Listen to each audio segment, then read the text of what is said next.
Alhamdulillah wassalatu wassalamu ala rasulillah. Assalamualaikum warahmatullahi wabarakatuh.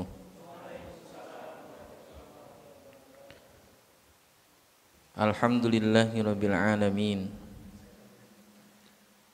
Wal aqibatu lil muttaqin wala udwana illa ala zalimin. Wassalatu wassalamu ala asyrafil anbiya'i wal mursalin, Nabiyyuna Muhammadin sallallahu alaihi wasallam wa ala alihi wa sahbihi ajma'in wa ba'd. Rabbi shrah li sadri wa yassir li amri wahlul 'uqdatam min lisani yafqahu qawli. Puji syukur kehadirat Allah Subhanahu wa taala yang dengan izinnya pada kesempatan malam hari ini Allah memudahkan langkah kaki kita menuju majelis ilmu yang mulia. Salawat dan salam juga moga tetap tercurah kepada Nabi kita Muhammad sallallahu alaihi wasallam yang telah dipilih oleh Allah sebagai uswah hasanah, sehingga tak layak bagi setiap mukmin kecuali mengikuti apa yang telah beliau contohkan dan beliau sunnahkan.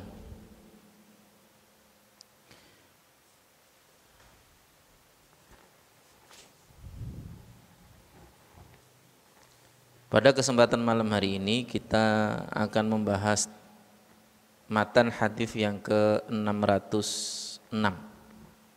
Udah 600 hadis, Pak. Ini kalau dihitung pakai zakat itu zakatnya 1/40. Berarti 600 bagi 40 berapa, Pak? Ya. Berapa? 15. Berarti minimal jenengan ya infak 15 hadis. Maksudnya diajarkan, dihafalkan, diajarkan kepada yang lain 15 hadis. Karena kita sudah 600 hadis. Ya. Karena memang ilmu itu barokahnya ketika diajarkan. Ilmu itu barokahnya ketika diajarkan. Kenapa kemudian disebut barokah? Karena menambahkan pahala bagi yang menyampaikan ilmu tadi itu terus berkelanjutan.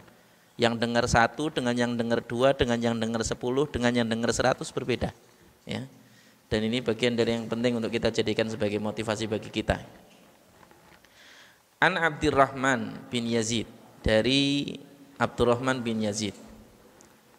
Kana Rabi' ya'ti al-qamata yaumal jumu'ati fa idza lam akun thammatan arsalu ilayya faja'a marrah wa lastu thamma falaqini al-qamah wa qala li alam tara ma ja'a bihi Rabi' qala alam tara aktsara ma yad'un nas wa ma aqalla ijabatuhum wa dzalika anna Allah azza wa jalla la yaqbal illa nakhilah minad du'a.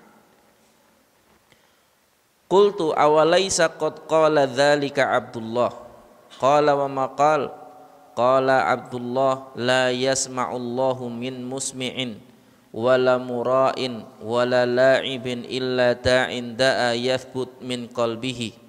Qala fa dzakara Alqamah qala na'am. Dari Abdurrahman bin Yazid, ia berkata, Ar-Rabi' pernah mengunjungi Alqamah.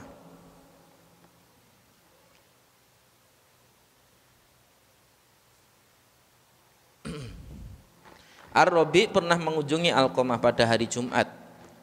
Jika aku tidak berada di sana, mereka mengirim utusan kepadaku. Suatu ketika ia datang dan aku tidak berada di sana. Lalu Alqamah bertemu denganku dan berkata, apakah engkau tidak tahu apa yang dibawa oleh Ar-Rabi'? Ia berkata, tahukah engkau alangkah banyak manusia berdoa dan alangkah sedikit yang dikabulkan. Hal itu karena Allah Azza wa Jalla tidak menerima doa kecuali yang dipanjatkan dengan ikhlas. Lalu aku berkata, tidakkah Abdullah telah mengucapkan demikian? Ia berkata, apa yang telah diucapkan oleh Abdullah? Abdullah berkata, Allah tidak mendengarkan doa orang yang memperdengarkan, tidak pula yang memamerkan, dan tidak pula yang bermain-main dalam doanya, kecuali seseorang yang berdoa yang doanya itu tulus dari dalam hatinya. Lalu apakah Alqamah ingat? Alqamah menjawab, benar.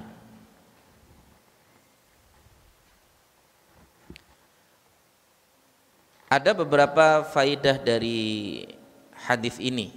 Yang pertama adalah pentingnya untuk saling mengunjungi. Dan ini bagian dari yang juga penting untuk kita jadikan sebagai perhatian. Yang dahulu para salaf itu ketika kemudian mereka singgah di satu tempat, salah satu di antara yang kemudian dicari itu adalah siapakah orang soleh di tempat itu untuk dikunjungi. Ya. Jadi ketika singgah di satu tempat, maka kemudian salah satu di antara yang mereka lakukan adalah mengunjungi orang-orang soleh di tempat itu. Abdullah bin Mubarak demikian. Demikian juga Ar-Rabi dan juga Alqamah, ya, yang kemudian mereka saling mengunjungi, yang dua-duanya para ulama di kalangan tabi'in. Dan ini bagian dari yang juga penting untuk kita jadikan sebagai pelajaran bagi kita. Pelajaran yang kedua bahwa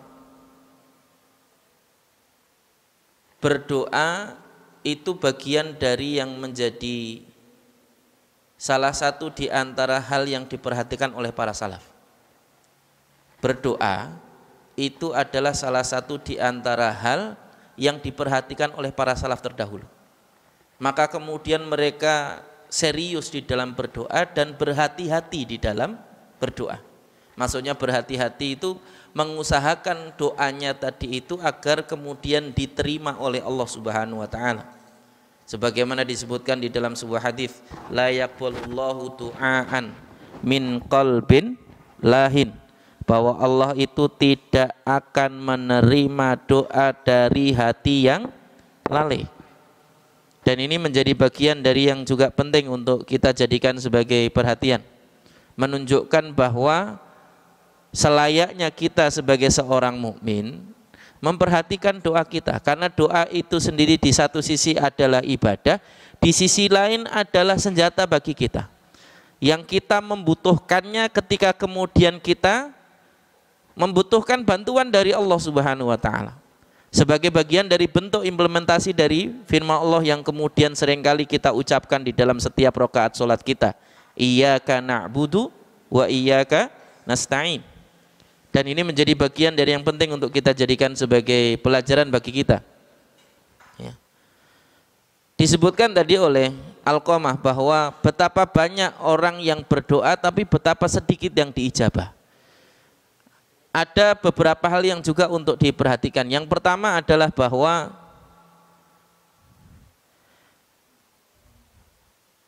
Rasul Shallallahu Alaihi Wasallam memberikan apa istilahnya semacam motivasi kepada kita untuk berdoa, karena setiap doa yang kemudian kita ucapkan itu sejatinya dikabulkan oleh Allah Subhanahu wa taala. Setiap doa yang kita ucapkan itu sejatinya dikabulkan oleh Allah Subhanahu wa taala. Ya. Nabi SAW menyebutkan di dalam sebuah riwayat hadis bahwa tidaklah seorang muslim itu berdoa kecuali akan dikabulkan dalam salah satu dari 3 perkara. Yang pertama, jazakallah, dikabulkan sebagaimana yang kemudian dia doakan. Itu yang pertama. Ini yang kemudian dianggap oleh sebagian besar manusia bahwa doanya dikabulkan. Ketika kemudian yang dia ucapkan itu dikabulkan oleh Allah Subhanahu wa taala. Tapi jarang yang kedua dan ketiga ini dianggap sebagai bentuk pengabulan doa. Ya. Dan ini bagian dari yang juga penting. Jadi yang pertama Allah kabulkan sebagaimana yang dia doakan. Yang kedua Allah kabulkan yang jauh lebih baik daripada yang dia doakan. Ya.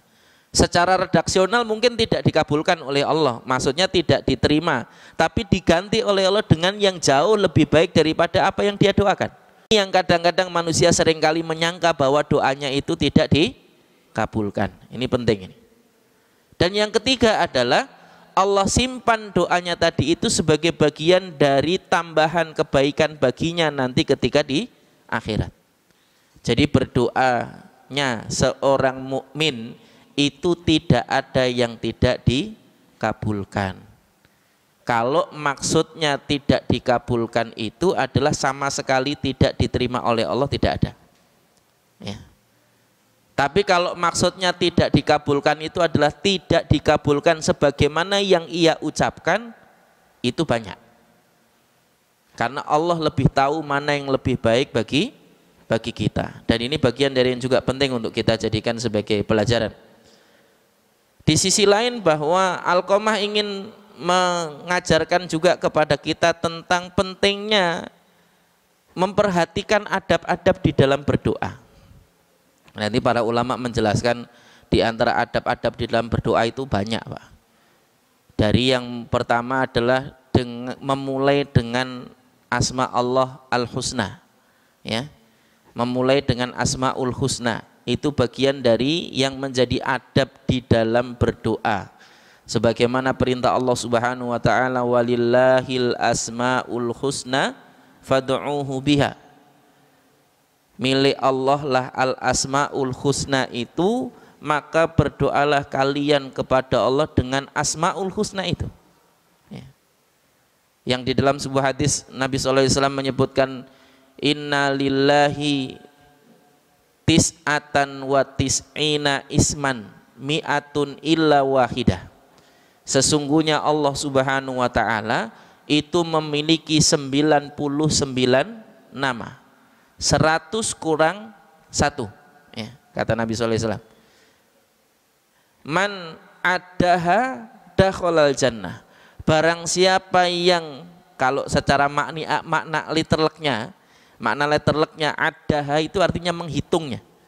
Barang siapa yang menghitungnya maka dia akan masuk surga. Tapi Ibnu Qayyim al-Jauziyah menjelaskan bahwa ada tingkatan manusia terkait dengan Asmaul Husna itu. Yang pertama adalah mereka yang menghafalkannya. Ini tingkatan paling dasar. Kata Ibnu Qayyim al-Jauziyah terkait dengan Asmaul Husna tadi itu. Jadi kok cuma sekedar nyanyi menghafalkan Asmaul Husna itu, wallahu alladzi la ilaha illa huwal hayyul qayyum dan seterusnya itu, ya. Itu hanya tingkatan yang paling dasar. Tingkatan yang kedua adalah mereka yang kemudian menghafalkannya sekaligus memahaminya. Ya. Ini tingkatan yang lebih tinggi lagi. Karena memahami sifat-sifat Allah dan juga nama-nama Allah itu menjadi penting untuk bagi seorang mukmin sebagai bagian dari yang nanti akan menghantarkannya kepada ma'rifatullah. Ya, yang Syekh Muhammad bin Abdul Wahab menyebutkan bahwa salah satu di antara yang kemudian tidak boleh tidak difahami oleh seorang mukmin itu 3, Pak. Yang pertama adalah ma'rifatullah, mengenal Allah Subhanahu wa taala. Sebagaimana disebutkan oleh beliau di dalam kitabnya Al-Usul Ats-Tsalatsah, ya. Ketika mensyarah kitab Al-Usul Ats-Tsalatsah. Yang pertama adalah ma'rifatullah, bagaimana kemudian seorang mukmin itu mengenal Allah Subhanahu wa taala, dan mengenal Allah itu bukan hanya dengan zikir yang kemudian diulang-ulang sampai kemudian goyang-goyang geleng-geleng, ya, bukan hanya sekedar itu saja, bukan, ya. Tapi mengenal Allah itu dengan memahami namanya, dengan mengenal ciptaannya dan berbagai hal yang kemudian dijelaskan oleh para ulama tentang bagaimana kita bisa mengenal nama dan sifat Allah Subhanahu wa taala, ya. Itulah kenapa kemudian Allah memuliakan para ulama, karena ulama itu memiliki ilmu yang menjadikan dia lebih kenal Allah dibandingkan orang awam. Sehingga Allah menyebutkan dengan kalimat innama yakhsyallahu min ibadihi al ulama. Sesungguhnya yang paling takut kepada Allah dari hamba-hambanya itu adalah para ulama. Menunjukkan semakin tingginya ilmu, itu harusnya diiringi dengan semakin tingginya rasa takut. Kalau semakin tinggi ilmunya, ngakunya, tapi semakin kemelinti. Kemelinti itu apa bahasa Indonesianya ya? Bahasa Indonesianya apa Pak? Hah? Kemelinti itu apa ya? Songong lah ya. Songong kata orang Betawi mah ya. Songong ya. Semakin merasa bahwa dirinya itu sudah dekat dengan Allah sehingga boleh melakukan sesukanya ya. Merasa sudah makrifat tadi, bukan lagi syariat gitu misalnya ya.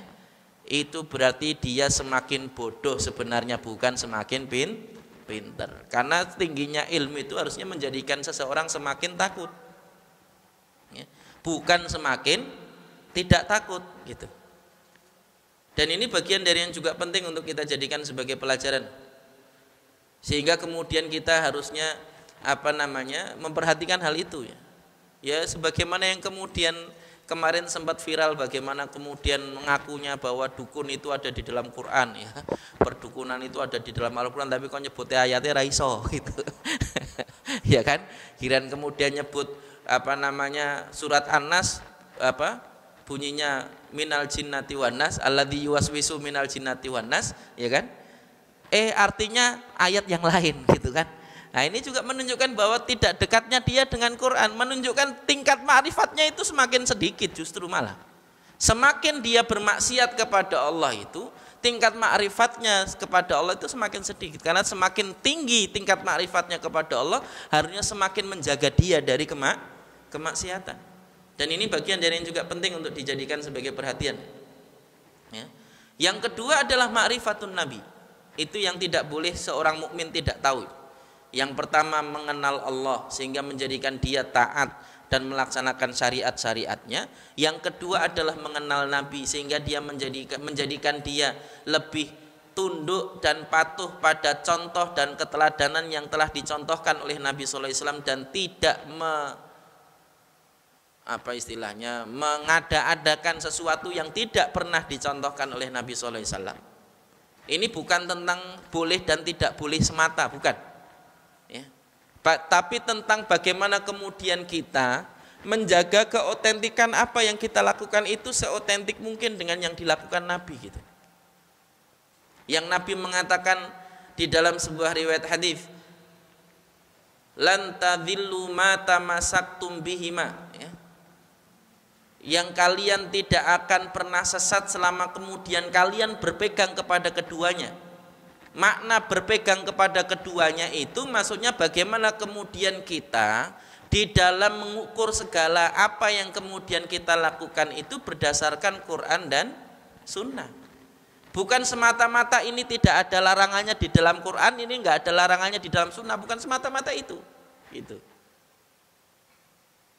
Dan itulah dahulu yang diusahakan oleh para sahabat, bagaimana menjaga kesesuaian apa yang kemudian mereka lakukan itu dengan apa yang dicontohkan oleh Nabi SAW. Hatta dalam melakukan segala sesuatu itu dicari dulu, ini ada nggak perintahnya Nabi atau ada nggak yang dipilihkan oleh Nabi itu.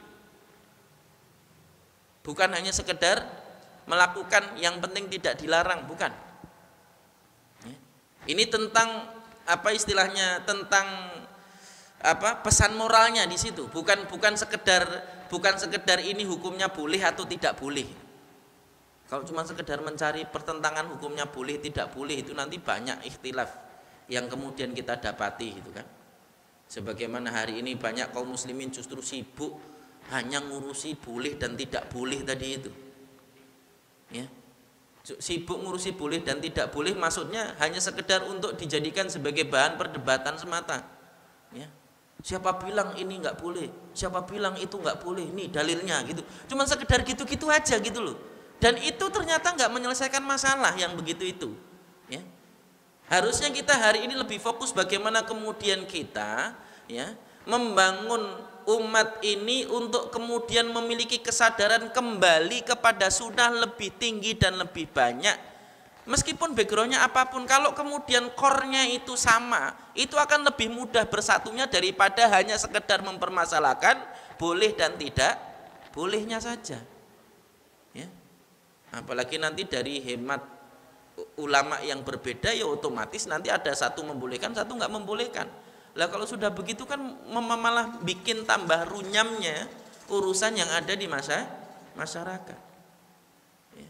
Jadi kaitannya dengan masalah ittiba'us sunnah itu adalah bagaimana kemudian kita memberikan kesadaran kepada masyarakat untuk sama-sama ayo kembali ke sunnah gitu. Bukan hanya tentang mengklaim bahwa mana yang benar dan mana yang salah, bukan tentang itu saja. Tapi bagaimana kemudian kita mengajak masyarakat untuk sama-sama sadar mengamalkan sunnah. Nanti kalau punya kesadaran yang sama-sama mencari mana yang paling sesuai dengan sunnah tadi itu akan ketemu dengan sendirinya. Ya. Tapi kalau hanya fokus mengurusi masalah mana boleh dan mana tidak boleh, nggak akan ada pernah ketemunya. Itu. Apalagi kalau itu memang sesuatu yang mukhtalaf. Namanya sesuatu yang mukhtalaf dari zaman ulama dulu saja sudah mukhtalaf. Mau sampai kapan pun yang tetap mukhtalaf gitu loh. Kalau itu yang kemudian hanya dijadikan sebagai konsentrasi kita, yang itu banyak menghabiskan waktu tapi tidak fokus pada islahnya. Padahal salah satu di antara bagian dari yang diperintahkan oleh Allah kepada kita adalah fa aslihu baina akhawaikum. Bagaimana kita melakukan islah kepada seluruh kaum muslimin untuk sama-sama ayo lu kembali aja. Udah silakan belajar dari caramu dengan gurumu di majelis taklimmu, tapi core-nya sama itu, sama-sama kembali mempelajari dan mengikuti mana yang lebih cocok dan lebih otentik dengan sunnah Nabi tadi. Bukan hanya sekedar klaim ahlu sunnah wal jamaah atau aswaja gitu. Itu kan hanya sekedar klaim. Buktinya ya silakan buktikan mana yang paling sesuai dengan contoh dari Nabi. Kan tinggal gitu saja. Dan ini bagian dari yang juga penting untuk diperhatikan, kenapa kemudian seorang mukmin itu harus ma'rifatun Nabi tadi. Dan yang ketiga adalah apa? Ma'rifatu dinil islami bil adillah. Mengenal agama kita sendiri sesuai dengan dalil-dalilnya. Bukan hanya sekedar katanya. Kata fulan, kata syekh fulan, kata maulana fulan, kata ustadz fulan, kata buya fulan. Bukan hanya sekedar katanya. Ya. Tapi bagaimana kemudian kita mengenal din kita ini berdasarkan dalilnya. Dan itu nanti akan menghantarkan kita kepada ma'rifatullah. Kemudian yang ketiga terkait dengan adab terhadap Asmaul Husna kata Ibnu Qayyim Al-Jauziyah, dan yang paling tinggi itu adalah tingkatannya mereka yang memahami, hafal Asmaul Husna sekaligus mengamalkannya di dalam doa. Memahami, hafal dan mempraktekkannya di dalam berdoa. Itu tingkatan seorang mukmin yang paling tinggi di dalam kaitannya dengan Asmaul Husna. Ya, kembali kepada adab di dalam berdoa tadi. Jadi yang pertama adalah menggunakan Asmaul Husna di dalam kita berdoa kepada Allah Subhanahu wa taala. Kemudian yang kedua, memulai doa tadi itu dengan sholawat. Yang Nabi SAW menyebutkan man shalla alayya wahida sallallahu alaihi asyra. Barang siapa yang bersolawat kepadaku 1 kali, maka Allah akan mendoakannya sebanyak 10 kali. Nah, ini juga penting untuk diperhatikan bahwa solawat itu adalah mendoakan Nabi, bukan nyanyi yang berbahasa Arab, bukan. Ini penting ini. Namanya solawat itu adalah doa untuk Nabi. Maka maknanya itu adalah bukan hanya sekedar pujian, tapi bentuknya doa untuk Nabi Shallallahu Alaihi Wasallam. Ini bagian dari yang juga penting untuk diperhatikan. Namanya sholawat itu doa untuk Nabi, bukan untuk yang lain. Yang dijanjikan oleh Allah, barang siapa yang mendoakan aku, kata Nabi Shallallahu Alaihi Wasallam, 1 kali, maka Allah akan mendoakannya sebanyak 10 kali. Itu adalah yang isinya doa kepada Nabi tadi, doa untuk Nabi SAW. Dan kalimat sholawat itu banyak, bukan hanya sekedar Allahumma sholli ala Muhammad, bukan hanya sekedar sallallahu alaihi wasallam, ya. Tapi termasuk juga kalimat di dalam doa setelah azan itu. Wa ati Muhammadanil wasilata wal fadilah, dan berikanlah kepada Nabi Muhammad itu al wasilah wal fadilah. Di dalam syarah hadisnya disebutkan al wasilah itu adalah tempat tertinggi di surga Firdaus yang hanya akan ditempati oleh satu orang. Dan kita disunahkan untuk mendoakan tempat itu diperuntukkan untuk Nabi Muhammad SAW. Wa ati Muhammadanil wasilah wal fadilah. Fadilah itu tambahan arti. Jadi bukan hanya tempat yang paling istimewa di surga Firdaus, tapi juga tambahan-tambahan kenikmatan yang lain. Itu juga maknanya sholawat. Jadi sholawat terkait adzan itu yang maksudnya doa setelah adzan itu, bukan sholawat sebelum adzan, bukan. Ya. Dan ini bagian dari yang juga penting untuk dijadikan dan jadikan pemahaman kita supaya kemudian kita tidak salah memahami. Yang kadang-kadang orang ini hanya menganggap sholawat itu yang nyanyi-nyanyian tadi itu aja. Yang penting nyanyi ini bahasa Arab, sholawat gitu kan. Ya. Kadang-kadang dongane untuk diri sendiri. Ya. Lillahillastu lil firdausi ahla wala aqwa ala naril jahimi, katanya sholawat.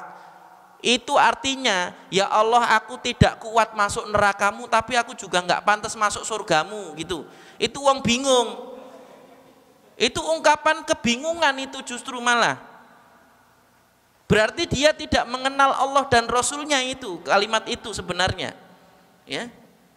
Kalau kalimat orang yang mengenal Allah, Nabi sudah mengejarkan kalimat yang lebih tegas. Allahumma inni as'alukal jannah wa a'udzubika minan nar. Ya Allah, aku meminta kepadamu surga dan aku meminta kepadamu agar dijauhkan dari api neraka. Itu jelas gitu loh. Ini bagian dari yang juga penting untuk bukan kemudian malah ki karepe ndonga apa karepe curhat apa karepe apa enggak jelas gitu kan. Ya Allah, sesungguhnya aku enggak kuat masuk neraka, tapi aku juga enggak layak masuk surga. Lah karepmu apa? Kan gitu nanti pertanyaannya. Gitu tuh. Ini bagian dari yang juga penting untuk dijadikan sebagai perhatian ya. Kadang-kadang hanya berdasarkan logika saja kalimat-kalimatnya. Belum lagi kemudian kalimat-kalimat yang lain karena itu dinyanyikan bahasa Arab terus kemudian sholawat gitu kan. Itu juga banyak yang kemudian salah kaprah di dalam memahami itu gitu. Dan ini bagian dari yang penting untuk didudukkan ya. Ya thayyibah gitu misalnya. Thayyibah itu artinya apa, Pak? Thayyibah itu kalau secara arti literal baik, tapi thayyibah itu sebutan lain dari kota Madinah. Ya thayyibah itu maksudnya adalah wahai Madinah. Doa untuk Nabi bukan?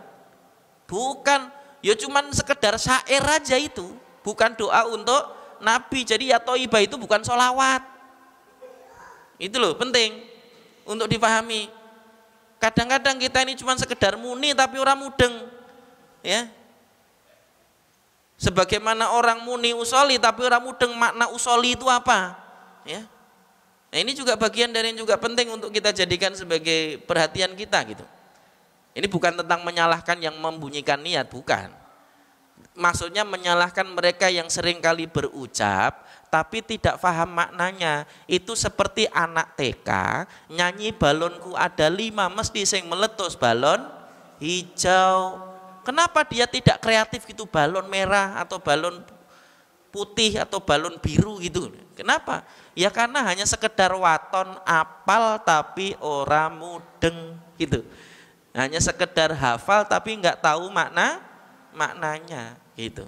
Dan ini bagian dari yang juga penting. Makanya tadi dijelaskan oleh Ibnu Qayyim al-Jauziyah bahwa tingkatan yang paling tinggi terkait dengan seorang mukmin terhadap Asmaul Husna itu adalah ketika dia hafal, memahami dan mempergunakannya di dalam doa tadi. Ya. Kalau dia tidak bisa mempergunakan Asmaul Husna di dalam berdoa, itu nama lain dari tidak paham Asmaul Husna, karena dia tidak bisa pakai. Kalau nggak bisa pakai itu berarti memang dia nggak paham, gitu kan? Seperti orang nggak bisa pakai mobil karena dia nggak paham mobil, gitu. Kalau paham mobil dia bisa pakai mobil. Sebagaimana dia juga bisa memperbaiki mobil, itu nanti tingkatan yang lebih tinggi lagi kan? Nah, ini bagian dari juga penting untuk kita jadikan sebagai pelajaran bagi kita, ya. Jadi adab yang kedua adalah bersolawat kepada Nabi. Bahkan para ulama menganjurkan solawat di awal dan solawat di akhir. Solawat di awal sebelum berdoa, solawat di akhir setelah berdoa. Yang kata para ulama, kalau di awal dan di akhirnya itu diijabah, bahkan dijanjikan didoakan oleh Allah 10 kali, maka tidak mungkin yang tengah-tengah enggak diijabah. Itu. Jadi ternyata berdoa itu harus pinter ngetrik juga gitu ya. Jadi yang pertama dikabulkan. Sholawat kan pasti dikabulkan. Ya. Di terakhirnya juga ditutup dengan sholawat yang itu juga pasti dikabulkan oleh Allah. Maka bayangkan bagaimana dengan tengah-tengahnya. Kalau yang awal katut, yang akhir katut, kira-kira tengahnya katut nggak itu? Ya. Katut itu apa bahasa Indonesia? Ikut gitu. Maksudnya yang pertamanya terkabul, yang terakhirnya terkabul, maka tengah-tengahnya otomatis ikut terkabul. Dan ini bagian dari yang juga diajarkan oleh para ulama kepada kita. Kemudian yang ketiga, adab di dalam berdoa itu adalah al-ilhah. Ilhah itu artinya melas, Pak. Kalau doa jangan cengengesan, tapi melas. Seperti orang lagi pengen minjem duit itu, Pak. Ya kira-kira melasnya kayak gitulah. Ya. Bang contohnya itu. Contoh melas yang paling gampang kan begitu ya. Ketika minjem duit itu kan. Kan kadang-kadang orang kalau udah saking biasanya minjem duit itu kan harus memelas lebih serius gitu, aktingnya supaya kemudian dipercaya gitu loh. Akhirnya dipinjemi duit gitu kan, ya. Ya ini juga begitu, tapi bukan akting, tulus gitu, bahwa kita meminta kepada Allah Subhanahu wa taala dengan tulus dari dalam hati kita, memelas agar kemudian doa kita itu diterima. Yang dengan itu tidak akan mungkin Allah Subhanahu wa taala tidak mengabulkan doa kita. Ini bagian dari yang juga penting ini. Melas itu bukan hanya sekedar ungkapannya melas ya, tapi memanfaatkan kondisi-kondisi tertentu yang melasi itu juga menjadi asbab dikabulkannya doa. Satu, misalnya menggunakan kondisi kita dalam safar ketika kita lagi capek-capeknya, kita lagi lusuh-lusuhnya, wis telung dino ratus gitu misalnya gitu kan, ya. Kemudian berdebu ya kan, belum sempat apa-apa, gunakan kesempatan itu untuk berdoa. Ya. Dan ini bagian dari yang juga penting untuk kita jadikan sebagai perhatian, termasuk ketika kita tertimpa musibah atau ketika kita kemudian mendapati ada sesuatu yang tidak kita inginkan, baik itu pada anak kita atau istri kita atau suami kita. Kemudian kita ingin agar kemudian itu dirubah oleh Allah Subhanahu wa taala gitu. Manfaatkan kondisi-kondisi melas seperti itu. Ketika kita tidak memiliki siapapun selain Allah untuk kemudian kita meminta itu, gunakan kondisi-kondisi seperti itu untuk berdoa kepada Allah Subhanahu wa taala. Ya. Itu yang keberapa tadi? 3. Al-ilhah atau melas ketika berdoa. Yang keempat adalah memanfaatkan momen mustajab, baik waktu maupun tempat ataupun asbab. Ya. Waktu, tempat, asbab. Nah, ini penting. Waktu, tempat, asbab. Waktu mustajab diantaranya adalah ketika sepertiga malam yang terakhir yang Allah turun ke langit dunia, yang di dalam sebuah diskusi Nabi SAW memberitahukan kepada kita ketika Allah Subhanahu wa taala setiap malam sepertiga malam yang terakhir itu turun ke langit dunia, kemudian Allah berkata man min mustaghfirin fa'aghfiru lahu, siapa di antara hambaku yang meminta ampun kepadaku sehingga aku ampuni, wahman min sa'ilin fa'u'tiyalahu, siapa di antara hambaku yang meminta untuk aku beri, waman minta ibn fa'atubu alaihi, dan siapa di antara hambaku yang bertaubat sehingga aku kabulkan atau aku terima taubatnya. Ini momen memanfaatkan momen mustajab tadi itu. Yang pertama terkait dengan waktu. Waktu apalagi? Waktu safar. Ya. Waktu safar, waktu hujan, waktu apalagi itu banyak yang kemudian menjadi waktu-waktu yang kemudian itu kita bisa mustajab untuk berdoa kepada Allah, manfaatkan itu. Kemudian yang kedua terkait dengan tempat. Tempat itu nanti ada beberapa tempat yang kemudian dijamin ijabahnya oleh Allah terkait dengan doa tadi. Yang pertama adalah di tanah haram. Di tanah haram itu berarti di Makkah dan di Madinah, yaitu yang disebut dengan Al-Haramain. Di tanah haram itu merupakan tempat yang mustajab untuk berdoa, maka jangan sia-siakan kesempatan kita untuk ke sana. Apalagi cuman menghabiskan waktu dan duit hanya dengan belanja dan jalan-jalan gitu. Eman-eman, Pak. Wis tekane rono larang, neng kono cuman ngentek-entekke duit. Eman-eman, Pak. Manfaatkan untuk banyak berdoa, ya. Dan yang paling mustajab dari tanah haram itu adalah Masjidil Haram, termasuk Masjid Nabawi. Dan yang paling mustajab dari keduanya itu kalau di Masjid Nabawi ada namanya Raudhah, ya. Kalau di Masjidil Haram itu ada namanya Multazam, ya. Kalau di Masjid Nabawi ada namanya Raudhah, kalau di Masjidil Haram itu ada banyak tempat, ada Multazam, ada Hijr Ismail, ya, yang kemudian itu kita bisa jadikan sebagai tempat kita untuk berdoa. Multazam itu adalah tempat di antara rukun Hajar Aswad dengan pintu Ka'bah. Rukun Hajar Aswad dengan pintu Ka'bah. Biasanya disitulah tempat imam sholat di Masjidil Haram. Karena itu tempat paling mustajab untuk berdoa. Nah, ini manfaatkan betul, ya. Dan ini bagian dari yang juga penting untuk diperhatikan. Yang ketiga terkait dengan asbab. Asbab diijabahnya doa. Satu, doa seorang ibu, karena statusnya sebagai ibu tadilah kemudian menjadi asbab dikabulkannya doa, apalagi kalau kemudian itu doa untuk anaknya, ya. Maka manfaatkan para ibu, jangan banyak mencela, jangan banyak mencaci, tapi banyakin doa, karena doa ibu itu mustajab, ya. Ini penting. Yang kedua, azan ya. Oh, azan. Yang kedua adalah terzolimi. Kondisi ketika kita terzolimi itu menjadi asbab diijabahnya doa. Kita dengarkan azan dulu sebentar.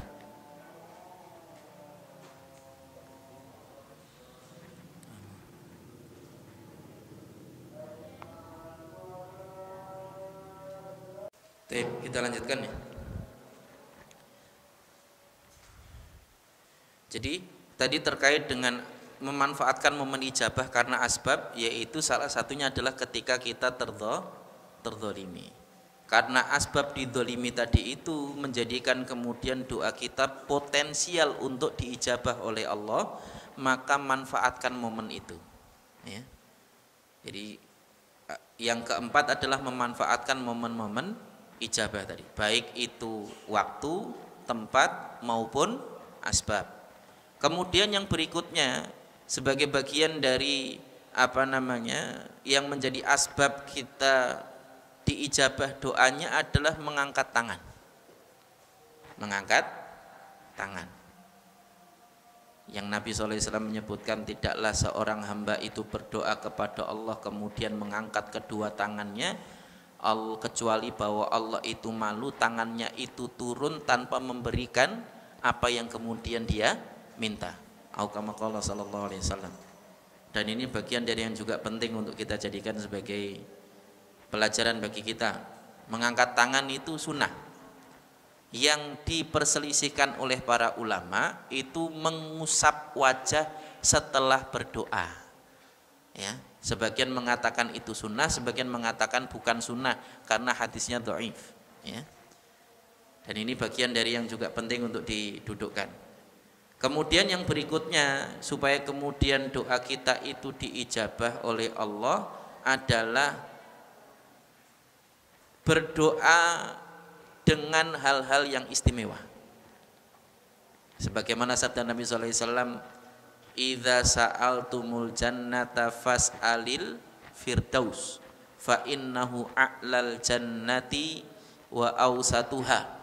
Jika engkau berdoa kepada Allah, maka mintalah, ketika engkau meminta kepada Allah surga, maka mintalah surga firdaus. Fa innahu a'lal jannati wa awsatuha, karena surga firdaus itu adalah surga paling tinggi dan paling tengah.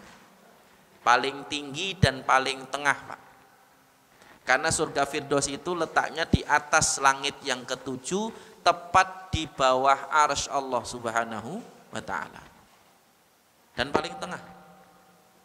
Dan ini bagian dari yang juga disebutkan oleh Nabi di dalam hadisnya. Kemudian yang berikutnya juga adalah memanfaatkan setiap kebutuhan kita itu untuk berdoa. Sampai Nabi Muhammad SAW mengatakan apa? Meskipun hanya meminta tali sendal yang putus, minta pada Allah, Pak. Sedangkan kita ini seringkali berpikirnya pakai logika. Butuh rumah KPR, ya kan? Butuh motor Adira, gitu kan? Nah, itu seringkali jadi masalah gitu, ya. Nabi padahal mengajarkan kepada kita, meskipun hanya tali sendal yang putus, minta sama Allah, ya. Minta sama Allah, ya Allah, saya pengen ngaji tapi hujan, nggak punya kendaraan, nggak punya payung. Ya Allah, sampaikanlah. Nanti bisa jadi tiba-tiba dijemput temennya pakai mobil gitu, ya. Pokoknya apapun yang kita butuhkan, minta sama Allah, ya. Meskipun hanya tali sendal, minta kepada Allah Subhanahu wa ta'ala, ya. Ini penting untuk kita jadikan sebagai perhatian. Menunjukkan ketergantungan kita kepada Allah itu kuat gitu. Menunjukkan thikoh kita kepada Allah itu juga kuat, dan itu juga menunjukkan tingginya tingkat keimanan kita kepada Allah Subhanahu wa ta'ala, ya. Apalagi kalau kemudian jenengan bisa, Pak. Kalau kita ini kadang-kadang kan ragu ya, saya ini doanya mustajab enggak toh, gitu kan, ya. Kalau memang ragu, Pak, minta kepada orang yang pasti diijabah doanya.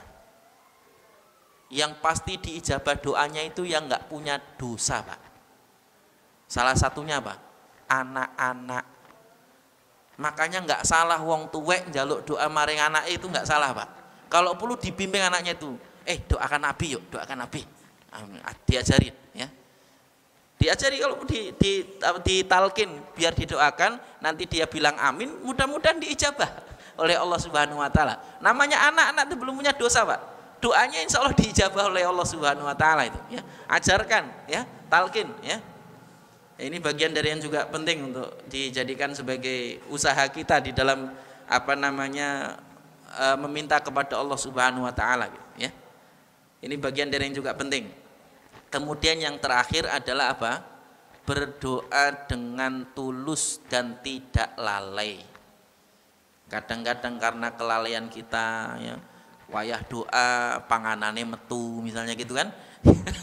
Ya, Allahumma sholli ala Muhammad, alhamdulillahirabbil alamin, hamdan naimin, hamdan yuwafi ni'amahu wa yukafi majidah, amin. Keluar makanannya. Jadi konsennya malah mindahin makanan. Ya, ini yang perlu untuk didudukkan. Wallahu a'lam bishawab. Kita lanjutkan pada Isya insyaallah. Assalamualaikum warahmatullahi wabarakatuh.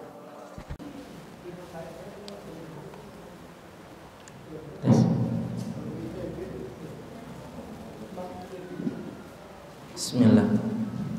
Alhamdulillah wassalatu wassalamu ala Rasulillah. Assalamualaikum warahmatullahi wabarakatuh.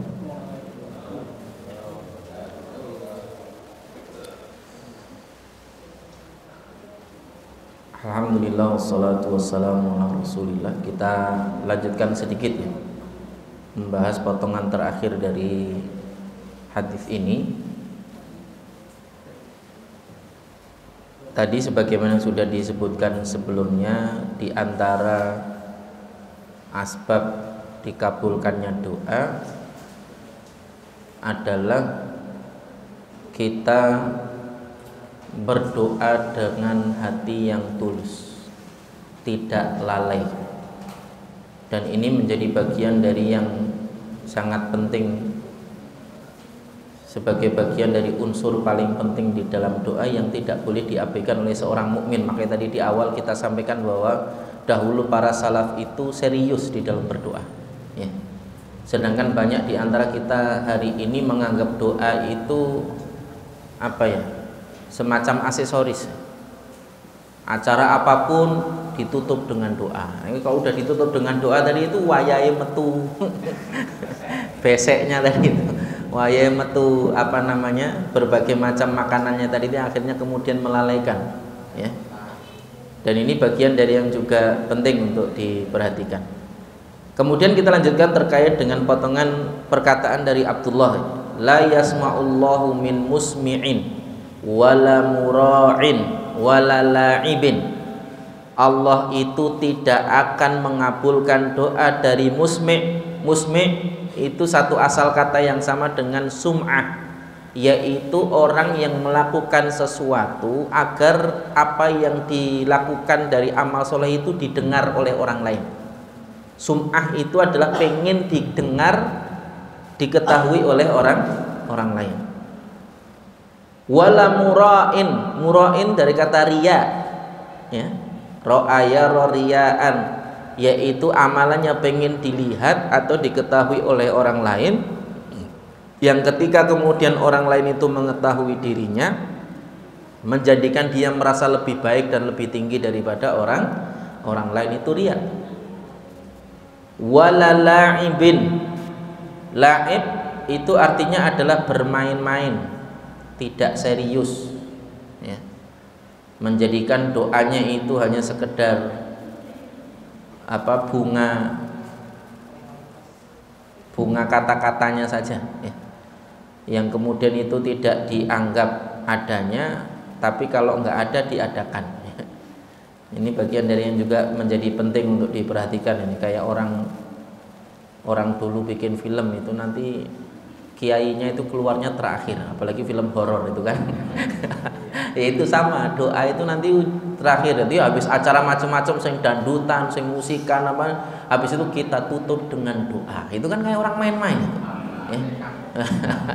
Habis kemudian dia bermaksiat, habis itu kemudian ditutup dengan doa. Ini bagian dari yang juga penting.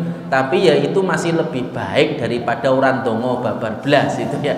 Itu masih lebih baik. Cuman ya tadi, kalau doanya main-main itu resikonya tidak akan diterima oleh Allah Subhanahu wa taala. Poin yang terakhir, menjadi asbab diijabahnya doa itu adalah yakin.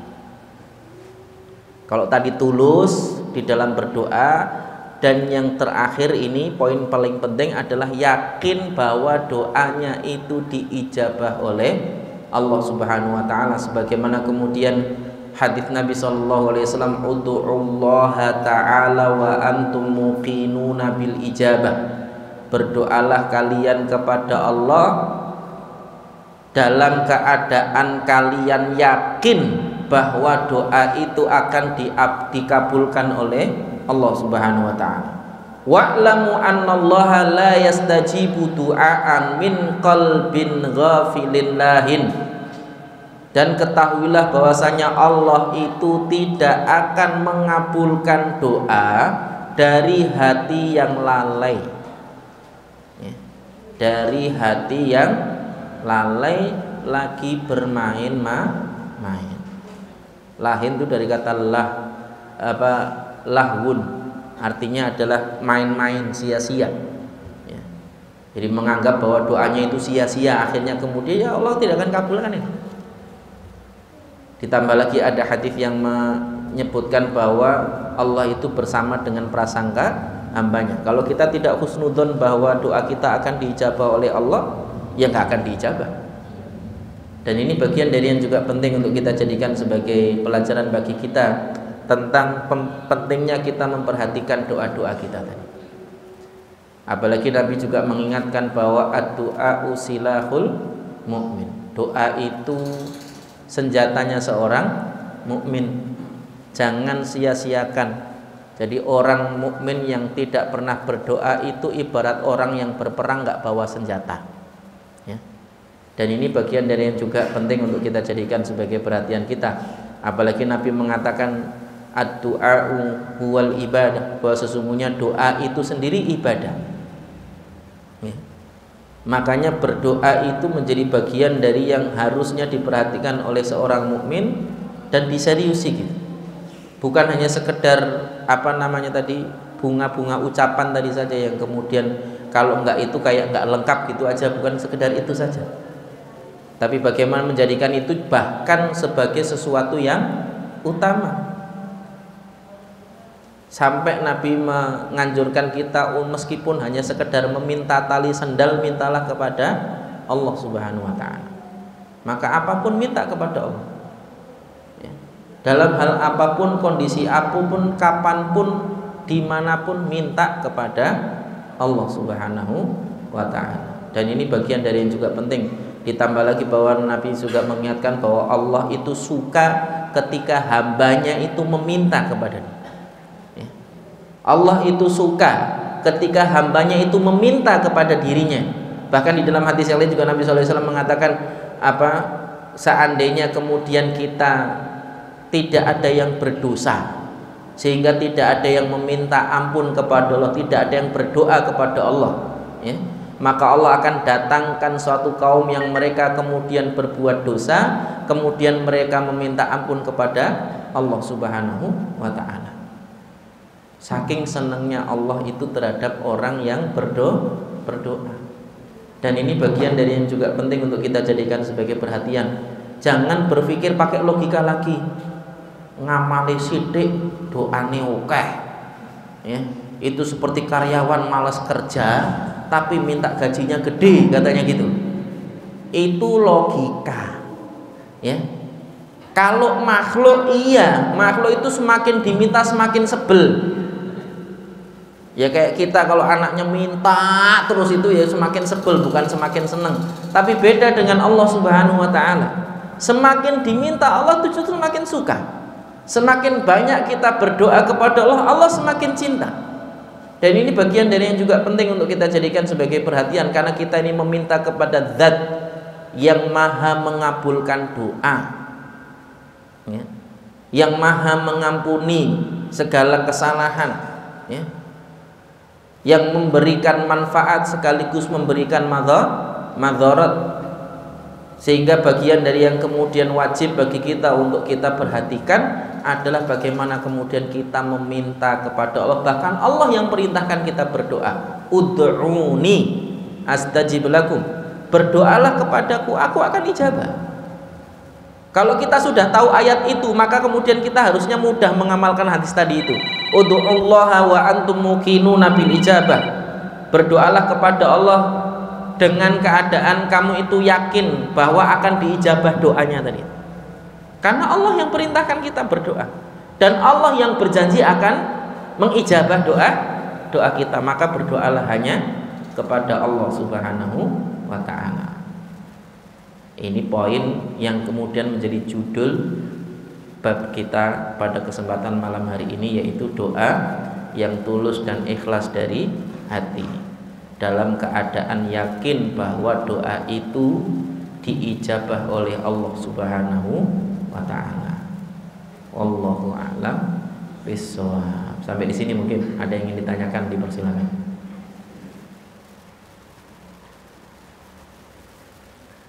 Ada? Monggo Pak. Satu-satu. Kita tahu di situ ada orang soleh. Ya memang yang nanti begini, ada beberapa yang didudukkan. Satu, bahwa al-arwahu junudun mujannada, bahwa Allah itu menyatukan kita berdasarkan dengan kecenderungan, ya. Kalau kemudian kita itu kecenderungannya ilmu, nanti kita akan dipertemukan dengan orang-orang yang berilmu tadi. Sehingga kita nanti akan dengan mudah mengetahui, oh di sini orang yang berilmu itu si fulan. Yang soleh itu si fulan. Datangi. Kalau kemudian kita memang membina dan membangun kesolehan kita, nanti kita akan dipertemukan juga dengan orang-orang soleh. Itu yang pertama. Kemudian yang kedua, bisa juga dengan mengetahui dari yang masyhur di situ siapa, Misalnya yang dimaksud di situ misalnya Kiai Fulan atau Ustadz Fulan, ya sudah datangi, kunjungi. Mumpung kita lewat, sempatkan. Minimal datang hanya sekedar untuk meminta nasihat. Karena itu ibarat bawa oleh-oleh pulang ke rumah gitu. Dan ini bagian dari yang juga penting, yang kalau kemudian perhatian orang terhadap ilmu itu besar, maka yang lebih berharga bagi dia untuk dia bawa pulang ke rumah ya ilmu tadi itu. Makanya ketika mengunjungi orang berilmu, minta nasihat. Dan ini bagian dari yang juga penting untuk diperhatikan. Kemudian yang kedua, bagaimana kalau kita ini nggak bisa nangis, misalnya memang sudah berusaha melas, ngerengek-rengek gitu, tapi memang nggak bisa nangis, tapi pura-pura nangis, boleh nggak? Jawabannya justru itu yang diperintahkan Nabi. Fa idzal lam tabki fatabaka. Kalau engkau tidak bisa menangis, maka pura-puralah menangis.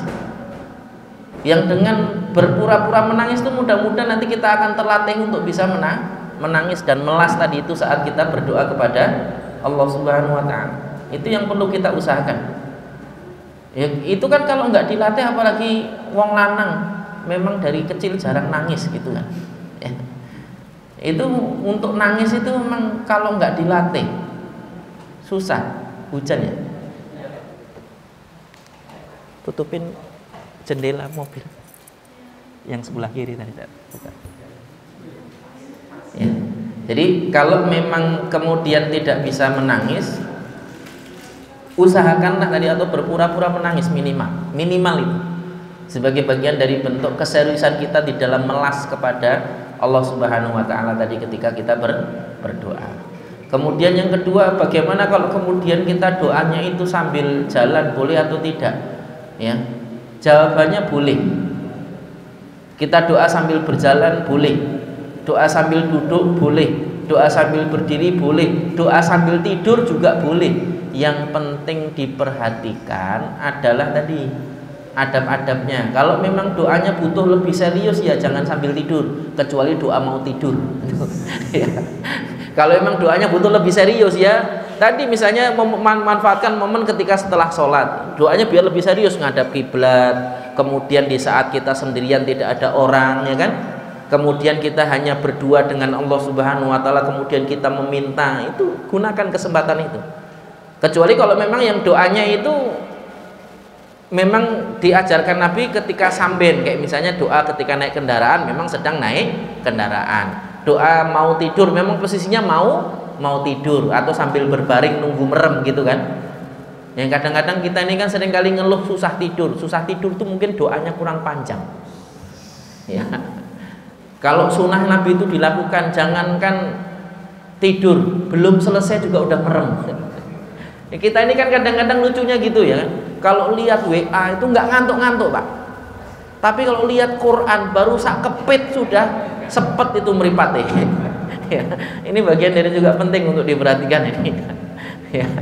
Jadi makanya Nabi mengajarkan kita zikir yang panjang sebelum tidur itu, dari mulai trikul ditambah ayat kursi ditambah kemudian doa-doa yang banyak, termasuk mengusap bagian-bagian tubuh tertentu itu kan. Bahkan kalau memang nggak bisa tidur juga wis maca Quran wis engko lak suwe-suwe ngantuk gitu kan, tidur gitu ya. Dan itu bagian dari kebiasaan-kebiasaan yang baik yang kemudian penting untuk kita latih pada diri kita sendiri tadi. Jadi kalau kemudian doanya sambil jalan ya kalau memang itu bagian dari yang kita selama kita serius di dalam berdoanya insya Allah tidak ada masalah. Karena posisi itu belum tentu menentukan tidak diijabahnya atau diijabah, belum tentu ya. Tapi kembali kepada adab-adab doanya tadi itu ya. Dan ini bagian dari yang juga penting untuk diperhatikan. Wallahu a'lam bishawab. Kemudian yang berikutnya terkait dengan apakah doa itu harus sendiri atau berjamaah, dua-duanya boleh. Doa bareng-bareng boleh, doa sendiri-sendiri boleh. Yang jadi masalah itu adalah ini karepe bareng-bareng atau karepe sendiri gitu. Kalau memang kita pengen punya banyak doa yang memang untuk kita sendiri, ya sudah, doanya sendiri aja masing-masing. Tapi kalau memang kita doa untuk kita bareng-bareng, untuk kita semua, ya udah doanya bareng-bareng nggak apa-apa. Ya. Entah teknisnya sama-sama berdoa, sama-sama mengaminkan, atau kemudian salah satu berdoa yang lain tinggal mengaminkan. Itu teknis aja. Sama-sama berdoa, sama-sama mengaminkan boleh, karena mungkin yang lain belum bisa doa, kita yang mimpin doanya. Allahumma, Allahumma gitu misalnya, ya. Ini as'aluka dan seterusnya, ya, sampai kemudian nanti terakhir doanya kemudian amin ya rabbal alamin misalnya, atau kalimat yang semisal dengan itu, nggak ada masalah. Itu teknis aja. Kalau memang kita menginginkan doanya itu untuk sama-sama, ya tidak ada masalah, doa sama-sama, ya. Dan ini bagian dari yang juga penting untuk didulukan. Hanya melazimi doa bersama-sama di momen-momen tertentu, itu yang penting untuk diperhatikan, ya. Kalau memang itu bukan bagian dari yang pernah dicontohkan Nabi, ya sebaiknya nggak dilakukan, ya. Tapi kalau memang itu bukan di momen-momen tertentu yang dilazimi, hanya kadang-kadang saja kemudian doa bersama, tidak ada masalah. Setelah majelis begini kemudian kita berdoa bersama-sama, tidak ada masalah. Tapi bukan sesuatu yang dilazimi, maksudnya dirutini gitu, bukan. Kalau itu bukan bagian dari yang dicontohkan Nabi untuk dirutini, ya sebenarnya nggak perlu dirutini gitu. Nggak perlu diikat dengan waktu atau keadaan atau peristiwa gitu maksudnya, ya.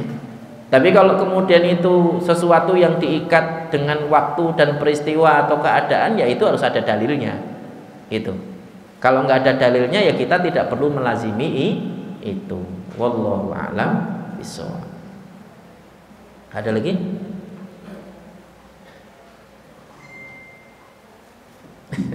Monggo. Kita di masjid ini kan kalau jelas jenazah itu, Ya. apakah itu nanti kita dapat tuntutan dari Allah karena kita menjadi khair gitu? Iya. Inilah pentingnya mengetahui, bukan sekedar ikut-ikutan tuh di situ gitu maksudnya. Yang pertama bahwa persaksian hadirin terhadap jenazah itu adalah persaksian yang bukan hanya nanti dipersaksikan di dunia, tapi juga nanti akan dipersaksikan di akhirat, ya. I'malu fakullun i'malu fasayarallahu amalakum wa rasuluhu wal mu'min. Beramallah kalian karena nanti Allah, Rasulnya dan orang-orang yang beriman itu akan melihat, maksudnya akan menjadi saksi bagi kita, ya. Akan menjadi saksi bagi kita. Dan ini bagian dari yang juga penting untuk kita jadikan sebagai perhatian. Jadi kalau kemudian ketika di dalam prosesi penyelenggaraan jenazah tadi itu kemudian setelah sholat dikatakan apakah jenazah ini khair misalnya, ya. Ya kalau memang dia baik, katakan baik. Kalau tidak, ya katakan tidak, gitu aja. Loh kan dia minta saksi toh. Ya kita persaksikan sesuai yang kita ketahui. Yang kita ketahui dia nggak pernah sholat, dibilang khair lah gitu misalnya, atau tidak gitu misalnya, jelas gitu. Bukan berarti kalau semuanya bilang khair terus kemudian dia pasti masuk surga. Orang tahu sholat ya orang bakalan masuk surga gitu, ya. Nah, ini bagian dari yang juga penting untuk dijadikan sebagai perhatian gitu, ya. Bukan berarti kalau kemudian persaksiannya khair semua pasti masuk surga, enggak juga, ya. Tetap nanti hisabnya sesuai dengan amalannya. Bukan masalah siapa yang mempersaksikan dia khair tadi, tidak. Karena memang ada hadis yang menyebutkan tentang kalau kemudian seseorang itu ketika dia meninggal orang-orang menganggapnya sebagai orang baik, maka dia orang baik. Tapi kalau dia dianggap sebagai orang yang buruk, maka dia buruk gitu maksudnya, ya. Dan itu bagian dari yang juga penting untuk kita hati-hati, sebagai bagian dari pelajaran bagi kita untuk berhati-hati di dalam beramal, karena nanti orang itu akan melihat kita, ya. Makanya jadilah orang baik itu jangan hanya sekedar pencitraan saja gitu, ya. Yang tulus baiknya gitu loh. Kalaupun orang nggak melihat kebaikan itu, orang nanti akan Allah jadikan mengakui kebaikan-kebaikan kita meskipun kita nggak siar-siarkan kok, ya. Dan ini bagian dari yang juga penting untuk dijadikan sebagai perhatian kita. Fokus untuk memperbaiki diri sendiri tadi. Bagaimana kemudian kita menjaga amalan kita supaya nanti kalau kita meninggal dunia orang-orang bersaksi bahwa kita itu adalah orang yang baik. Tapi tulus kesaksiannya, bukan hanya sekedar khair gitu ya, tapi nggak paham maknanya dan nggak paham maksudnya gitu.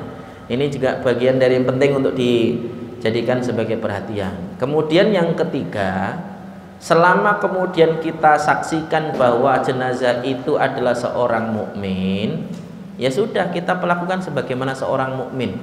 Kalau memang dia nggak sholat, ya itu urusan dia dengan Allah Subhanahu Wa Taala.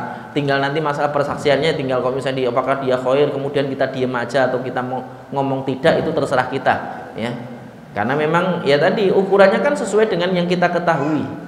Ukurannya sesuai dengan yang kita ketahui, bukan berarti kita harus tahu detail dulu. Kalau kita nggak kenal, ya udah diem aja, nggak kenal loh, ya. Nggak kenal nggak usah sok tahu khoir gitu ya, nggak usah sok tahu, ya udah diem aja gitu.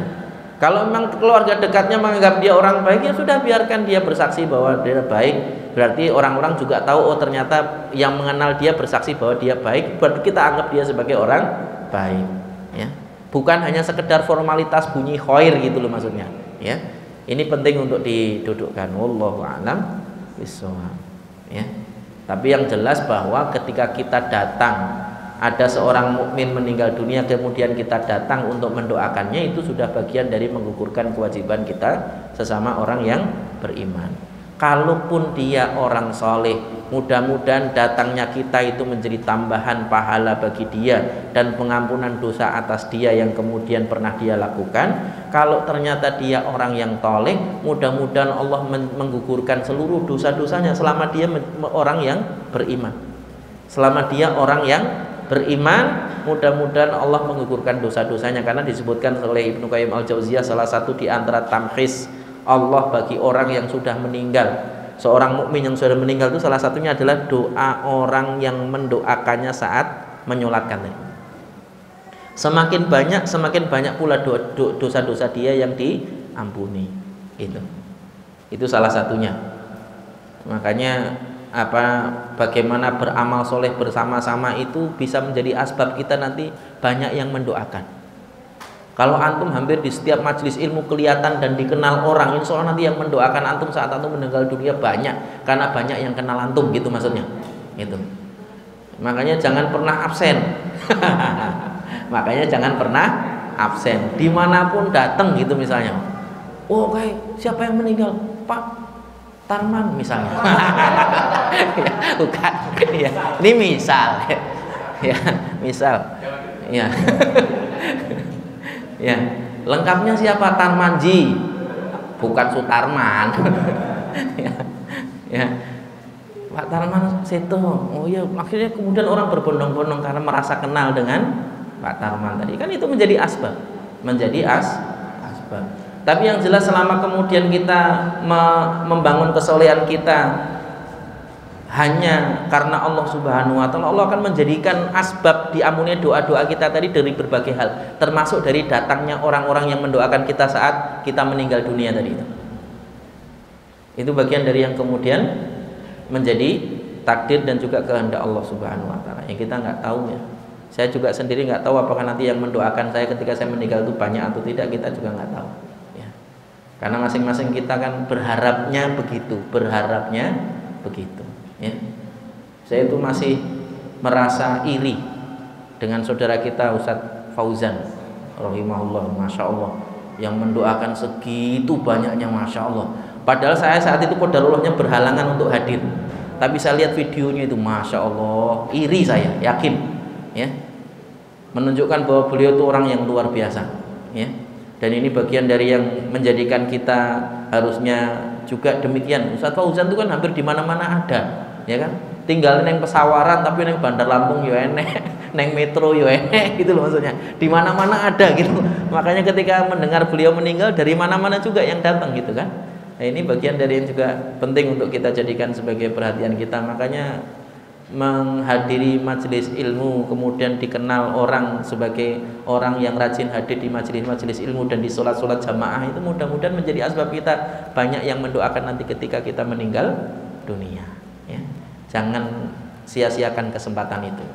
Soleh itu enggak soleh dewe gitu loh maksudnya, ya. Kalau soleh itu ya ajak-ajak orang lain soleh juga. Ya, jangan soleh dewe merasa paling benar dewe, yang lain ahli bid'ah kabeh misalnya gitu. Wah, itu nyusahin diri sendiri, ya. Nyusahin diri sendiri. Kalaupun misalnya orang lain ada salahnya, ya sudah, dimaklumi aja kesalahannya, didoakan kebaikannya, kan enak tuh. Kalau kemudian Allah berkehendak memberikan petunjuk kepada dirinya, asbab doa kita, bayangkan kita juga dapat pahala ketika dia melakukan kebaikan, ya.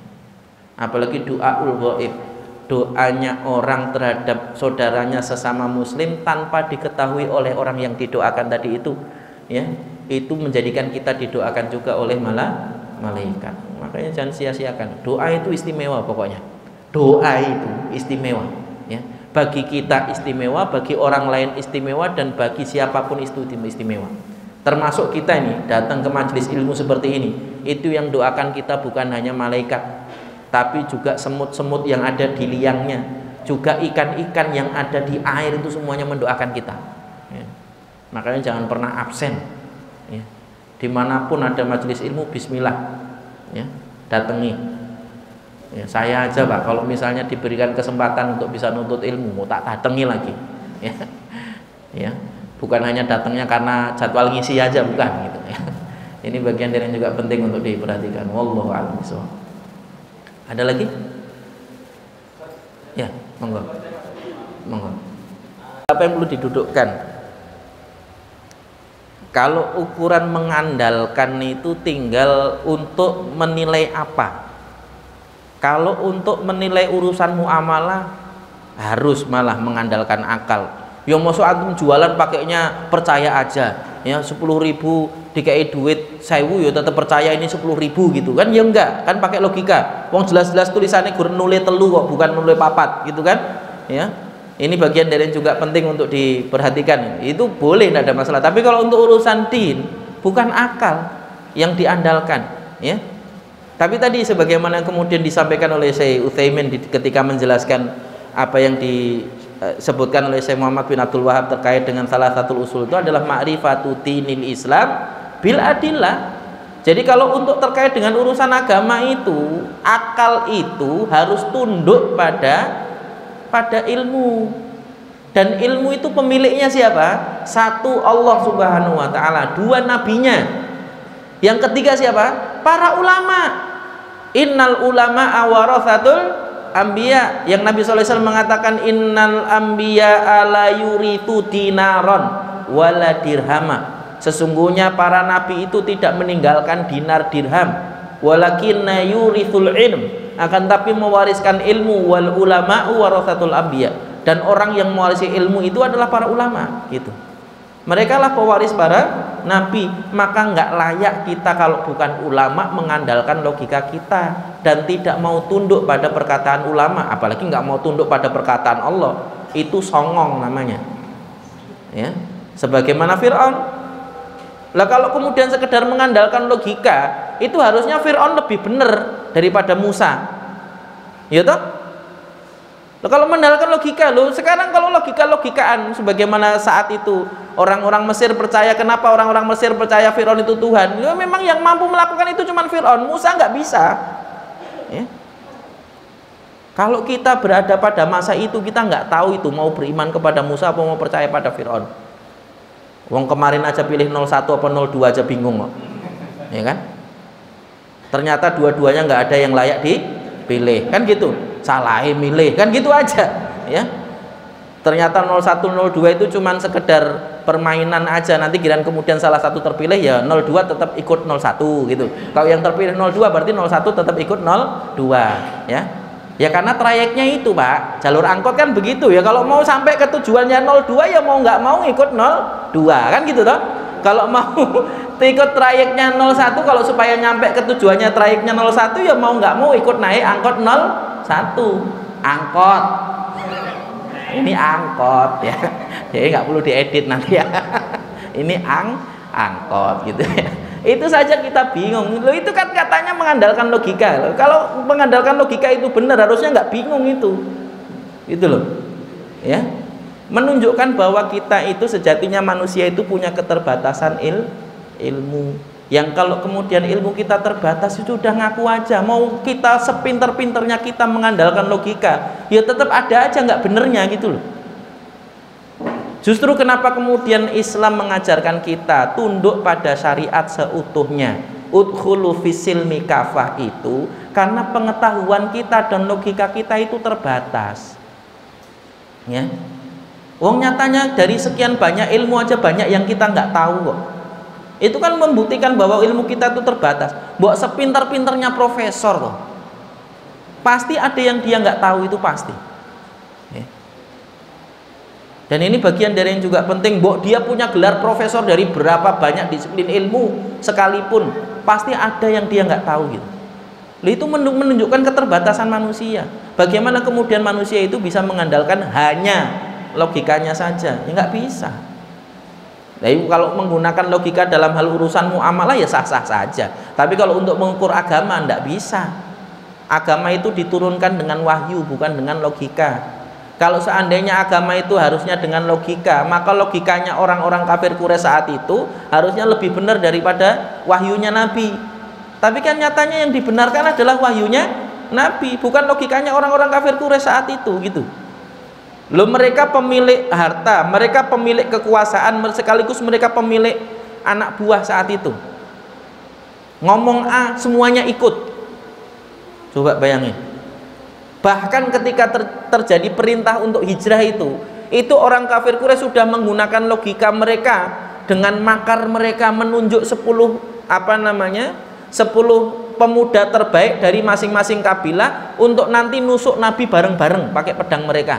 Harapannya supaya nggak bisa dikisos, cukup bayar diat aja itu.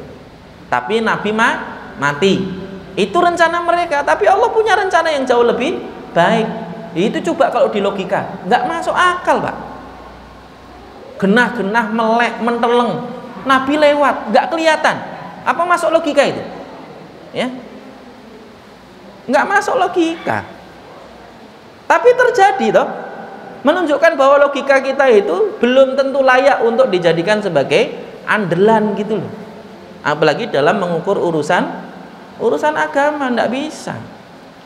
Wong kita itu nggak lebih tahu daripada Allah Subhanahu Wa Taala. Kita nggak lebih tahu daripada orang lain kok mengandalkan logika. Meskipun julukannya Gus, ya. Oh, cuman sekedar gas Gus banyak sekarang Gus gitu, ya. Apa kemudian kalau Gus terus bener gitu? Wong dia manusia juga. Jangankan Gus, Nabi aja kalau bukan karena bimbingan wahyu belum tentu bener. Nabi aja kalau bukan karena dibimbing oleh wahyu itu belum tentu benar, karena Allah sendiri yang menyebutkan wa mayantiku anil hawa in huwa illa wahyun yuha. Nabi itu kalau ngomong itu bukan berdasarkan hawa nafsunya sendiri, tapi dibimbing dengan wahyu, makanya benar terus. Nah kalau hari ini ada orang Nabi bukan, gur ngakune anak kiai makanya diceluk Gus tadi itu, kemudian merasa bahwa dirinya paling benar dan logikanya paling benar, ya lebih benar dia atau Nabi, kan gitu aja. Wong Nabi dibimbing dengan wahyu, dia enggak. Nabi bukan. Gus itu kan kiai cilik maksudnya, bukan kiai besar, ya kan? Apakah kemudian kalau terus Gus terus benar gitu? Kalau salah ya salah wae, ya. Nah ini bagian dari yang juga penting, wong menungso. Saya aja kalau salah ya salah aja, wong namanya manusia biasa bisa salah. Ya. Wong justru manusia itu disebut dengan insan itu linisyanihi karena dia memiliki sifat lupa, dan lupa itu asbab kesalahan, Pak. Makanya istri suka marah kalau kita lupa karena dianggapnya lupa itu salah. Lah kalau manusia itu tempatnya lupa terus ngomongnya paling bener gitu, ya nggak bisa. Wong kena sumiyal insanu linisyanihi, disebut menungso itu, disebut insan itu karena memiliki sifat nisyan, lalen, lupaan. Ya, kalau namanya lupaan itu mesti salah, lali kok. Ya. Kalau bener itu ingat itu bener, kalau lali itu mesti salah. Makanya jangan marah kalau antum disalahkan istri karena lupa. Yo memang salah, wes diakui wae, yo maaf saya lupa, gitu aja selesai masalah sebenarnya, ya. Ini penting untuk diperhatikan. Wallahu a'lam bishawab, ya. Jadi kalau mau ngandelin logika ya sebenarnya bisa dibantah dengan logika, cuma logika-logikaan manusia kan, ya. Ini bagian dari yang juga penting untuk diperhatikan, ya. Ada lagi? Ya. Mumpung masih hujan, Pak. Antum mau pulang juga mau ngapain? Monggo. Satu, sholat itu amalan tersendiri, doa itu amalan tersendiri. Ya. Belum tentu yang satu menjadi asbab tidak diterimanya yang lain. Saya bilang belum tentu, ya. Kecuali ada nasnya, ya. Kecuali ada nasnya. Lo jangankan kita, Pak, berdoa. Orang kafir aja berdoa, bisa jadi Allah kabulkan, bisa jadi tidak Allah kabulkan. Yang Allah jamin pasti dikabulkan itu kan hanya doa seorang muslim. Adapun doanya orang kafir ya bisa jadi kabul, bisa jadi tidak, sesuai dengan kehendak Allah Subhanahu wa taala, ya. Terus apakah karena dia kafir kemudian Allah sebel terus nggak pernah dikabulkan doanya? Belum tentu. Artinya kabul atau tidaknya doa itu sesuai dengan kehendak Allah. Belum tentu karena asbab amalan yang lain, belum tentu. Saya bilang belum tentu. Kecuali yang disebutkan di dalam nas, ya. Satu, karena makanan yang haram. Ah, itu jelas menghalangi doa kita, ya.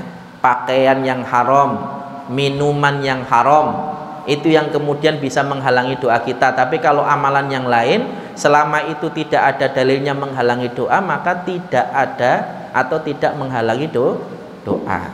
Ini penting untuk didudukkan. Yang pertama. Yang kedua, bahwa masing-masing punya keutamaan. Masing-masing punya keutamaan. Salat itu punya keutamaan tersendiri, doa juga punya keutamaan sendiri. Ya. Jangan sampai kemudian kita merasa sudah melakukan satu hal kemudian melupakan yang lain. Melakukan salah satunya kemudian melupakan yang lain. Entah karena sudah merasa berdoa kemudian merasa sudah sholat. Kan ada orang yang berpemahaman begitu. Doa, sholat itu kan maknanya doa. Jadi kalau wis ndonga berarti wis sholat. Itu menurut sebagian pemahaman yang keblinger tadi saya bilang. Padahal doa itu amalan tersendiri, sholat itu amalan tersendiri lagi, ya. Jadi bukan berarti kalau kita sudah mengamalkan salah satunya kemudian kita boleh meninggalkan yang lain, enggak, Pak. Ya. Ini penting untuk didudukkan. Kemudian yang ketiga, bahwa doa seorang anak yang tidak sholat tidak akan pernah nyampe kepada orang tuanya. Wallahu alam. Selama dia mungkin memakan makanan yang halal, bisa jadi doanya tetap sampai. Meskipun dia tetap akan berdosa selama dia tidak sholat, ya. Meskipun dia tetap akan berdosa selama dia tidak sholat, ya. Dan ini bagian dari yang juga penting. Atau bisa jadi juga memang asbab dosa-dosa yang dia miliki itu menjadi asbab terhalangnya doa tadi. Kalau ibarat doa itu gantung gitu, nggak nyampe, ya. Itu karena dosa-dosa yang dia miliki, bisa jadi. Tapi itu belum tentu selama tidak disebutkan di dalam nas tadi kan, ya. Dan ini bagian dari yang juga penting untuk didudukkan. Apakah mungkin doa seorang anak yang nggak sholat untuk orang tuanya bisa terkabul? Ya mungkin saja, wong doa orang kafir aja mungkin terkabul kok. Kalau Allah kehendaki, ya. Kalau Allah kehendaki mungkin terkabul. Bagaimana dengan orang tua yang nggak sholat? Kalau kemudian didoakan anaknya, janji Nabi, anak yang soleh itu satu kali doa untuk orang tuanya yang sudah meninggal itu menggugurkan satu dosa, meninggikan satu derajat. Itu satu kali doa. Bayangkan kalau kemudian doanya berkali-kali, apakah itu akan sampai kepada orang tuanya? Ya mudah-mudahan. Selama orang tuanya masih muslim, ya, selama orang tuanya masih muslim, masih mengikrarkan diri sebagai seorang muslim, walaupun kadang-kadang sholat, kadang-kadang enggak sholatnya dia itu urusan dosa dia dengan Allah Subhanahu wa ta'ala, tapi anak yang soleh itu karunia tersendiri bagi dirinya, ya. Dan ini bagian dari yang juga penting untuk diperhatikan. Maka lebih layak bagi kita yang soleh, rajin ngaji, ya, itu untuk memiliki anak-anak yang soleh, supaya kemudian kita tadi itu mendapatkan kebaikan meskipun kita sudah meninggal dunia. Karena yang dijanjikan Nabi amalannya tidak akan terputus setelah seorang anak Adam itu meninggal dunia adalah salah satunya adalah anak soleh yang selalu mendoakan orang tuanya. Maka kita harusnya lebih layak untuk memiliki anak-anak yang soleh. Makanya usahakan dan juga minta kepada Allah, doa agar dikaruniai anak-anak yang soleh. Jangan merasa sudah punya anak masuk pondok terus merasa anaknya sudah soleh, jangan. Tetap berdoa kepada Allah agar dikaruniai anak-anak yang soleh, karena kita tidak tahu kapan Allah memberikan hidayah dan menjaga anak-anak kita nanti. Kita tidak tahu kapan, ya. Dan ini bagian dari yang juga penting untuk kita usahakan. Wallahu a'lam bishawab. Jadi begitulah. Bisa jadi doanya dikabulkan, bisa jadi tidak. Ya. Kalau yang berdoa adalah anaknya yang nggak soleh tadi itu, ya. Tergantung kehendak Allah Subhanahu wa Ta'ala. Karena doa itu satu amalan tersendiri, sedangkan sholat itu satu amalan tersendiri. Doa itu ibadah, sholat juga ibadah. Ya. Jadi yang satu belum tentu mempengaruhi yang lain kecuali disebutkan nasnya oleh Nabi Shallallahu Alaihi Wasallam. Ada lagi? Barangkali yang dapat kita kaji pada kesempatan malam hari ini. Mohon maaf atas salah kata, salah ucap, salah tingkah. Wassallallahu ala nabiyyina Muhammadin wa ala alihi wasallam. Subhanakallahumma wa bihamdika asyhadu an la ilaha illa anta astaghfiruka wa atubu ilaik. Wassalamualaikum warahmatullahi wabarakatuh.